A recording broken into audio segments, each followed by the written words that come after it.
అనంతపురం జిల్లా రాయదుర్గంలో అంతర్రాష్ట్ర దొంగను అరెస్టు చేశారు పోలీసులు. తాళం వేసిన ఇళ్లను టార్గెట్గా చేసుకుని బంగారం, వెండి నగరాలు దోచే పేరుతో మోసపోయిన అంతర్రాష్ట్ర దొంగలు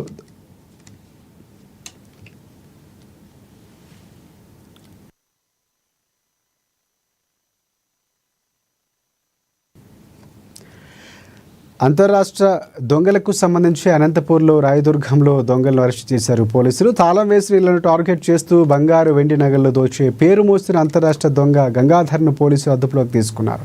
ఇక ఆంధ్ర, కర్ణాటక రాష్ట్రాల్లో సుమారుగా 40 కేసుల్లో నిందితుడిగా ఉన్న గజ దొంగను 48 లక్షల రూపాయలు విలువైన 45.5 తులాల బంగారు నగలు, 2.25 కేజీల వెండి వస్తువులు రికవరీ చేశారు. ఇతనిపై రెండు రాష్ట్రాల్లో 40 కేసులు ఉన్నట్లు గుర్తించారు పోలీసులు. ఇక జల్సాలకు అలవాటు పడ్డ గంగాధర్ దొంగతనాన్ని వృత్తిగా చేసుకున్నట్లు తెలిపారు పోలీసులు.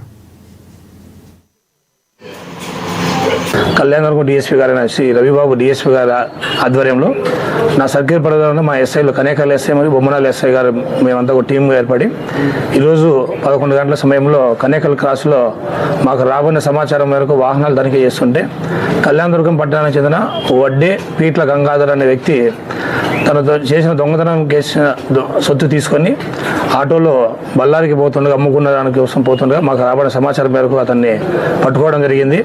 ఆ పట్టుకున్న బ్యాగ్ తనిఖీ చేస్తే చాలా కేసుల్లో బంగారు, వెండి ఆభరణాలు ఉన్నాయి. అతన్ని పెద్ద మంది సమక్షంలో విచారించడంతో మన పరిధిలోనే మన జిల్లా పరిధిలో 7 కేసులు మరియు అన్నమయ్య జిల్లా రాయచోటిలో ఒక కేసు చేసిన చోరీ సొత్తుగా అతని దగ్గర మనం సీజ్ చేయడం జరిగింది. ఈ సీజ్ చేయడం ముఖ్యంగా దీంట్లో రాయచోటులో ఒకే ఇంటిలో 31 తులాలు బంగారు ఉండింది.